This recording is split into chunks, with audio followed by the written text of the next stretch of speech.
जिस तरह से आप ये परिंदा अकेला देख रहे हैं, ये सुबह मेरे बालकनी पर आया था, उसी तरीके से कुछ मेरी ज़िंदगी भी ऐसे ही खाली है। जब मैं आपको अपने बारे में बताऊंगी तो आप ये मुझसे पूछोगे कि आप ज़िंदा कैसे हो। मैं आपको बता दूं, आप ये जो सूना अकेला किचन देख रहे हो, ये माँ के बिना किचन है। इस किचन में मेरी माँ नहीं, क्योंकि मेरी जो माँ है वो अब इस दुनिया में नहीं रही। आप ये देख सकते हो, ये जो किचन है बिना माँ का किचन कैसा लग रहा है। ये मेरी बहन जो है ये अंडा छील रही है पापा के लिए। अभी पापा के लिए अंडा छीलेगी और उनकी चाय बन गई है। तो सोचिए, जब माँ ज़िंदगी में नहीं होती है तो कैसा लगता है। ये जो किचन है कितना भी खूबसूरत क्यों ना सजा हो, कितनी भी इसमें सामान क्यों ना भरे हों, ये देखिए, ये मेरे पापा हैं, चाय पी रहे हैं और ज़िंदगी चल रही है। बस कहिए, मेरे पापा अब अंडा खा रहे हैं और जो एक ही हम लोगों के पास हमारे पापा बच्चे हैं।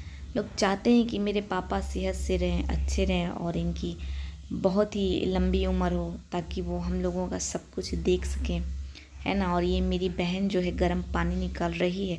गर्म पानी मेरी बहन पीती है रोज़ सुबह, क्योंकि जो इससे मोटापा होता है वो कम होता है, बहुत जल्दी कम होता है। आप लोग भी गर्म पानी पी सकते हैं।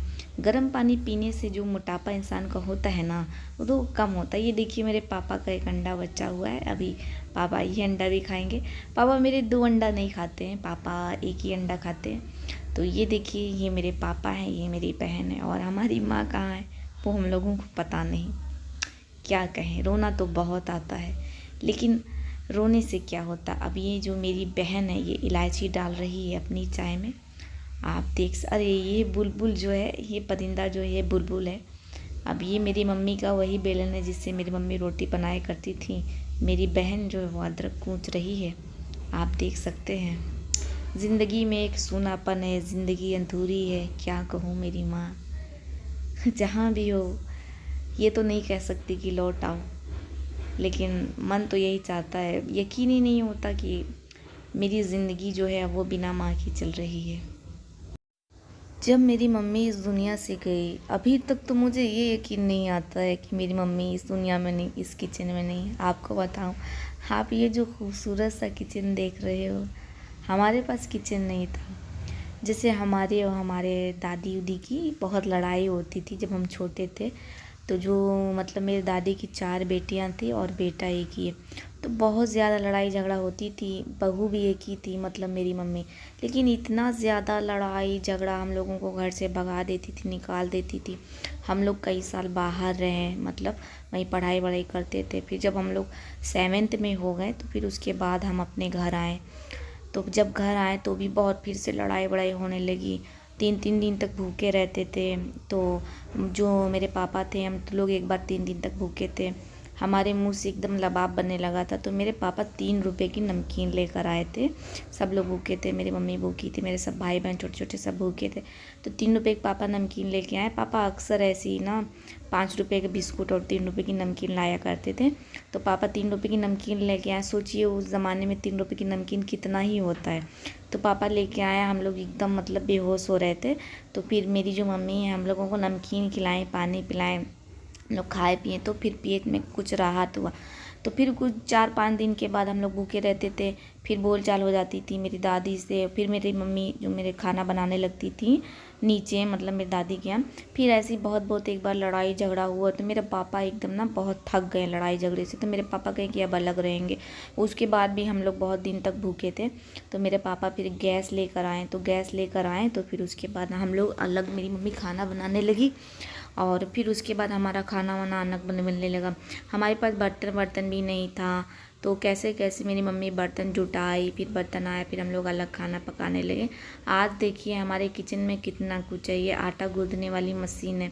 मम्मी तो मेरी आसमान से भी नहीं देख रही होंगी ना, क्योंकि अगर आसमान से भी देख रही होती ना तो भी इस दिल को सुकून मिलता है कि चलो देख रहे हैं कि हाँ सब ठीक ठाक है। सबसे ज़्यादा क्या दुख होता है ना, यही दुख होता है कि उनको ये पता चले कि यहाँ पर सब कुछ ठीक है, सब ठीक है, हम बस ज़िंदा हैं, खाना पका रहे हैं, खा रहे हैं। मुझे आज भी याद है जब वो मुझसे कहती थी ना कि आटा निकाल दो, मुझे आटा निकाल के दे दो, तो मैं कि नहीं, आप वहीं बैठी हूँ, वहीं से आटा निकाल लो, जब देखो मैं आती हूँ तो मुझसे मांगती हूँ। तो सोचो कितना रोना आता है, क्या कहें। आज सब कुछ है, बस ये कि वही नहीं है।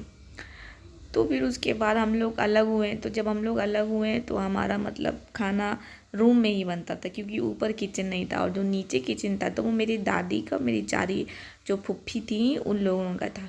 तो वो लोग उसमें अपना खाना वाना बनाती थी, वो लोग नीचे रहती थी।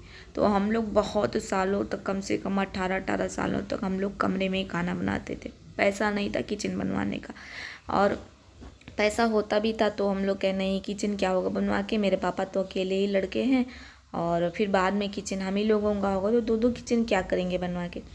लेकिन फिर ये हुआ कि नहीं, ये लोग का मतलब, ये लोग तो बहुत सालों तक यहाँ पे रहेंगी, इन लोग का तो कोई सही नहीं है। पता नहीं कब मेरे दादी दादा का क्या होगा कि फिर हम लोग नीचे रहेंगे, फिर हम लोगों को किचन मिलेगा।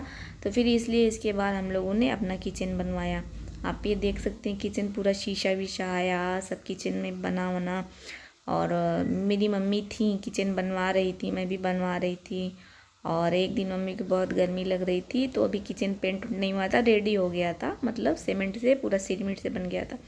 तो वो वहीं पर सोई हुई थी ना, दरी बिछाकर। और फिर उसके बाद किचन में सिर्फ पानी की टंकी लगनी थी। मेरी मम्मी सिंक पसंद की, जो आपने अभी पीछे देखी होगी, तो सिंक पसंद की, और वो पानी की टंकी भी पसंद की। बोली कि हम, मेरे पापा को बोली, हम लोगों को, कह रहे उनको, मेरे पापा मार्केट में थे, तो मेरी मम्मी बोली कि अरे उनको वो दिखा दो ना, वो जो हमको कल व्हाट्सएप पे वीडियो भेजे थे, तोता वाली, जो तोता टंकी से पानी पीता है। ये उनके आखिरी शब्द थे हमारे किचन को लेकर। तो फिर उसके बाद 3 दिन बाकी था पानी की टंकी लेने को, फिर उसके बाद वो इस दुनिया से चली गई। बहुत बदनसीब होते हैं वो लोग।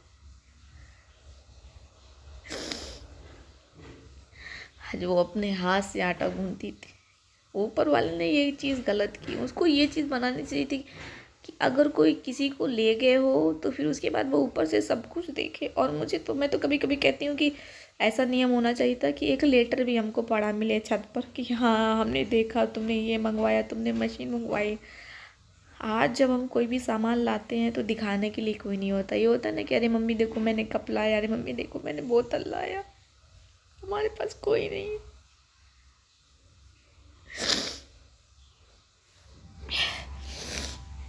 आज हमारे पास आटा गूंदने की मशीन भी आ गई, लेकिन मेरी मम्मी नहीं है। क्या बोले, बहुत ज़्यादा ही। पहले तो बिलीव ही नहीं हो रहा था, यकीन नहीं होता ऐसा कुछ हुआ। आज भी नहीं होता, आज भी लगता है मुझे सो कर उठी तो मुझे लगता है जब मैं जाऊंगी तो मेरी मम्मी अपने कमरे में आराम से सो रही होंगी कूलर चलाकर। लेकिन जब मैं जाती हूँ तो पूरे बेड पर कोई दिखता ही नहीं, पता नहीं कहाँ चली गई। और सबसे ज़्यादा जो मुझे चोट की थी ना बात, जब मेरी मम्मी इस दुनिया से गई तो तीसरा ही दिन हुआ था। तो मतलब बॉयफ्रेंड होता है ना, तो उसने मेरा नंबर जो है अपनी मोबाइल से डिलीट कर दिया था। वैसे तो वो लड़का बहुत ही ज़्यादा कैरेक्टरलेस था, कई लड़कियों को उसने वो रखा हुआ था, उसके अफेयर थे। तो मुझे जब ये चीज़ें पता चली, और वो बात नहीं करता था, मतलब जैसे ही उसका, तो मतलब मेरे साथ तो खुद रहस्यमय घटना हो गई है। जब मैं आप लोगों को बताऊंगी तो आप लोग मुझे यही बोलोगे कि मेरे खुद के साथ रहस्यमय घटना हो गई है। इतने रहस्यों से भरा हुआ था उसका। रात 10 बजे आखिर वो क्या करता था? रात 10 बजे वो एक लड़की से बात करता था। मतलब बहुत ही गेम उसने खेला, बहुत ज़्यादा। मतलब उसने जो इंसानियत होती है उसको अपने पैरों तले रौंद दिया। अरे किसी बच्ची की माँ गई है, उसके तीसरे दिन तुमने उसका मोबाइल से नंबर डिलीट कर दिया। मैं डिप्रेशन में चली गई थी।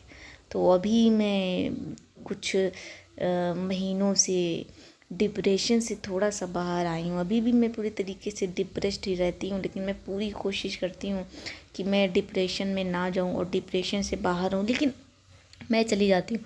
अगर कोई भी मेरे साथ इंसानियत को रौंदता है ना, क्योंकि मेरे साथ इतना बुरा हुआ है ना कि अब कोई कुछ भी मेरे साथ इंसानियत को रौंद दिया ना तो मैं डिप्रेस्ड हो जाती हूँ। और मैं कितना भी फिर कोशिश करूँ, मैं अपने आप को सँभाल नहीं पाती हूँ। मतलब मेरे साथ कुछ भी करो, मुझे चार झापड़ मारो, लेकिन इंसानियत को मत रहने दो। क्योंकि एक बच्ची की एक हँसता खेलता जो घर था वो हमारा उजड़ गया, एक हँसता खेलता परिवार उजड़ गया। इस घर में खिलकारियाँ गूंजती थी, इस घर में हा हा ही होता रहता था, इस घर में सिर्फ हंसी की आवाज़ें गूंजती रहती, इस घर में इतना मतलब शोर शराबा होता था। आज वो घर एकदम साएं साएं करता है, ना कोई बोलने वाला, ना कोई हंसने वाला, ना कोई उधम चौकड़ी करने वाला। जब मेरी मम्मी थी तो इस घर में सब कुछ होता था जैसा सबके घरों में होता, लेकिन आज ये घर वीरान हो गया है। बहुत ना मन कचोटता है ये जो वीरानियाँ हैं देखकर, ये वीरान घर देखकर। और आज भी वो जो लड़का है वो बहुत अच्छे में है, बहुत ही ज़्यादा अच्छे में है। मतलब दुनिया की सब खुशियाँ उसके पास है, उसके पास क्या नहीं है। उसके पास माँ है, उसके पास पैसा है, उसके पास कैरियर है, उसके पास सब कुछ है, पूरी दुनिया की खुशियाँ हैं। उसके पास क्या नहीं है? मेरे पास वो सब कुछ नहीं है जो उसके पास है। मेरे पास कुछ नहीं है, ना तो मेरी माँ है, ना मेरे करियर बचा है, और मेरा जो घुटना है वो पूरा घिस गया है।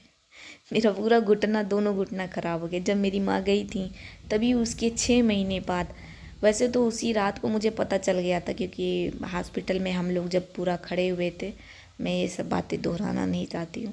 तो जब मैं रात को आई थी तो मैं सोई तो मेरे पूरे पैर में जैसे ना मतलब बहुत तेज़ कंपन हुआ, झटका लगा। तो मैं कि हो सकता है मैं हॉस्पिटल में खड़ी थी इतना पूरी रात, तो हो सकता है पैर में ऐसा हुआ हो। फिर मैंने इग्नोर कर दिया।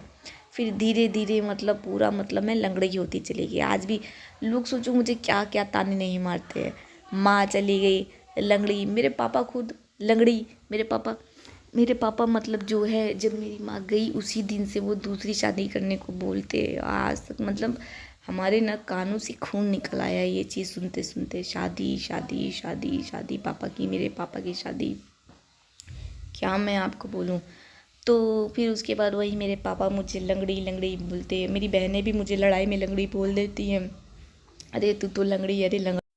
और मेरी दादी और छोटी वाली फूफी का तो जाने ही दो। अरे मेरी दादी तो जब मेरी माँ गई ना, ताली पीट पीट के ऐसे ना, वो क्या बोलते हैं, चमक दिखा दिखा के, ऐसे हाथ दिखा दिखा के मेरी दादी जो है मतलब इतना लड़ाई कर रही थी, इतना लड़ाई, इतना घर में बहनों से मार पीट हो जा रही थी मेरी दादी की वजह से।